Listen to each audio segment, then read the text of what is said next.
반갑습니다. 하나님의 말씀대로 순종하는 이스라엘 백성에게 하나님께서 복을 베푸실 것이라 말씀합니다. 너희가 이 모든 법도를 듣고 지켜 행하면, 순종하면, 말씀대로 살면 네 하나님 여호와께서 네 조상들에게 맹세하신 언약을 지켜 네게 인애를 베푸실 것이라. 인애는 헤세드, 사랑, 은혜입니다. 말씀에 순종하는 자들에게 베풀어지는 것이 어떤 것들입니까? 곧 너를 사랑하시고 복을 주사 너를 번성하게 하시되 네게 주리라고 네 조상들에게 맹세하신 땅에서 네 소생에게 은혜를 베푸시며 내 토지 소산과 곡식과 포도주와 기름을 풍성하게 하시고 내 소와 양을 번식하게 하시리니 식물과 가축이 번성하게 됩니다. 또한 네가 복을 받음이 만민보다 훨씬 더하여 너희 중에 남녀와 너희 집의 짐승의 암수에 생육하지 못함이 없을 것이며 여호와께서 또 모든 질병을 네게서 멀리하사 너희가 아는 애굽의 악질에 걸리지 않게 하시고 너를 미워하는 모든 자에게 걸리게 하실 것이라. 말씀대로 순종하는 이들에게 베푸시는 인애, 헤세드, 복, 은혜는 번성과 풍성입니다. 실제적으로 눈으로 보여지는 번성과 풍성입니다. 그리고 어떤 질병에도 걸리지 않게 하는 번성과 풍성입니다. 대신에 가나안 원주민들에게 대해 어떻게 대하라고 하십니까? 네 하나님 여호와께서 네게 넘겨주신 모든 민족을 네 눈이 긍휼히 여기지 말고 진멸하며 그들의 신을 섬기지 말라. 그것이 네게 올무가 되리라. 네가 혹시 심중에 이르기를 이 민족이 나보다 많으니 내가 어찌 그를 쫓아낼 수 있으리요 하리라마는 그들을 두려워하지 말고 수적 열세에 두려워할 필요가 없습니다. 왜 두려워하지 않을 수 있습니까? 네 하나님 여호와께서 바로와 온 애굽에 행하신 것을 잘 기억하되 하나님께서 이스라엘 목전에서 행하신 일들을 기억하는 것입니다. 네 하나님 여호와께서 너를 인도하여 내실 때에 네가 본 큰 시험과 이적과 기사와 강한 손과 편팔을 기억하라. 네 하나님 여호와께서 네가 두려워하는 모든 민족에게 그와 같이 행하실 것이요. 출애굽 사건, 하나님의 구원 사건을 기억하는 것입니다. 하나님께서 우리 가운데 일하신 사건들을 기억하며 살아야 합니다. 과거에 일하신 하나님께서 여전히 오늘도 내일도 우리 하나님 여호와께서 일하실 것입니다. 내 하나님 여호와께서 또 왕벌을 그들 중에 보내어 그들의 남은 자와 너를 피하여 숨은 자를 멸하시리니 너는 그들을 두려워하지 말라. 왜냐하면이 있습니다. 왜냐하면 너희의 하나님 여호와 곧 크고 두려운 하나님이 너희 중에 계시기 때문이니라. 강대국 애굽에서 큰 기사와 기적을 행하신 하나님, 구원의 하나님께서 이스라엘 중에 계시기 때문입니다. 회막도 법궤도 계속 같이 하고 있는 상황입니다. 네 하나님 여호와께서 이 민족들을 네 앞에서 조금씩 쫓아내시리니 너는 그들을 급히 멸하지 말라.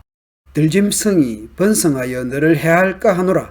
네 하나님 여호와께서 그들을 네게 넘기시고 그들을 크게 혼란하게 하여 마침내 진멸하시고 그들의 왕들을 네 손에 넘기시리니 너는 그들의 이름을 천하에서 제하여 버리라. 너를 당할 자가 없이 네가 마침내 그들을 진멸하리라. 너는 그들이 조각한 신상들을 불사르고 그것에 입힌 은이나 금을 탐내지 말며 취하지 말라. 네가 그것으로 말미암아 올무에 걸릴까 하노니 이는 내 하나님 여호와께서 가증히 여기시는 것임이니라. 너는 가증한 것을 네 집에 들이지 말라. 너도 그것과 같이 진멸당할까 하노라. 너는 그것을 멀리하며 심히 미워하라. 그것은 진멸당할 것임이니라. 23절에서 또 26절에서 두 번씩이나 진멸이라는 단어가 나옵니다. 번역은 같은 단어로 되어 있지만 히브리어로는 다른 단어입니다. 23절의 진멸은 파괴하고 멸망시키다라는 의미입니다. 그런데 26절의 진멸은 헤렘, 즉 봉헌, 바쳐진 것, 저주의 뜻입니다. 헤렘, 진멸해야 할 것을 진멸하지 않으면 내 자신이 헤렘, 진멸됩니다. 하나님께 바쳐야 하는데 그렇게 하지 않아서 자신이 하나님께 목숨으로 바쳐야 합니다. 불행이지만 훗날 실제로 그런 일이 일어납니다. 훗날 여호수아 6장에서 여리고성을 진멸해야 했습니다. 그런데 아간이 바친 물건을 훔치게 됩니다. 그것 때문에 아이성 전투에서 패배합니다.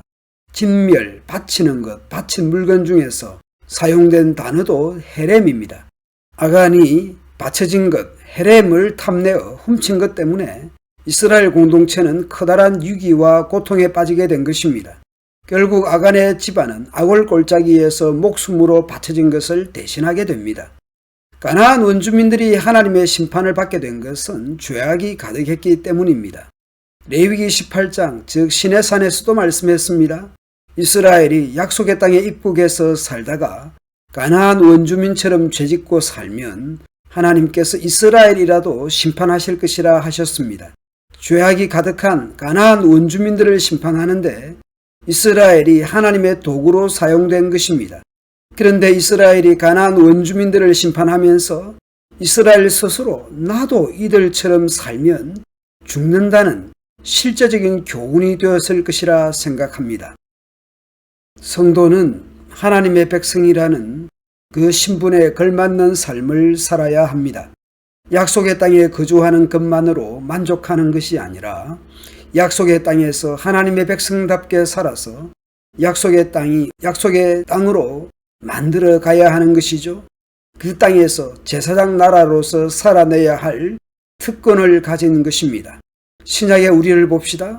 구원은 즉각적인 동시에 점진적인 것이기도 합니다.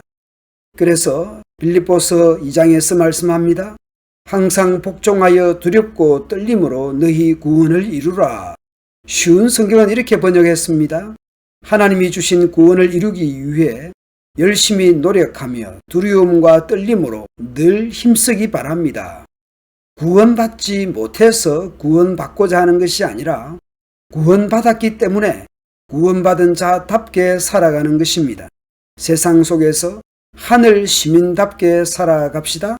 그렇게 하기 위해 하나님의 뜻을 알고자 말씀을 묵상하고 매일 기도하며 살아갑시다. 감사합니다.